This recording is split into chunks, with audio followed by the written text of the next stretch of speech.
zetu. Tuangalie watoto zetu wanaishi na nani. Tuangalie kwa sababu tunaishi na watoto zetu. Kwa sababu akiharibikiwa, unaharibikiwa wewe mzazi. Yule mama hawezi kulea. Yule muangalie hana hivi. Muangalie tabia zake hizi. Muangalie tabia zake zile. Muangalie huyu hivi na hivi. Muangalie huyu hivi na hivi. Haya ni matatizo. Unaweza ukamkuta mtoto uje muogesha wewe. Inafika hata miezi 6 mwaka uje kumuogesha. Mtoto wako kaoga na nani? Kaogeshwa na nani mtoto wako? Kaoga mwenyewe. Kaoga mwenyewe. Anaoga vipi mwenyewe? Mtoto anatakiwa kaoge. Sisi enzi zetu tuko tunakula. Bwana mimi bwana mama bwana leo kaoge. Unaenda unakoga leo. Umekwenda umechukua maji kachota maji, umeenda kuchota maji umekuja naye pale. Nataka kuoga wewe.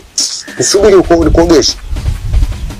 Unachukuliwa maji unaogeshwa, unakaguliwa. Labda inawezekana sio kurawiti watu. Au labda unawezekana kwamba sio tu kubakwa, lakini utakomuumia kichwani, begani, mwilini kuna sehemu zinauma, lakini kugusa nini?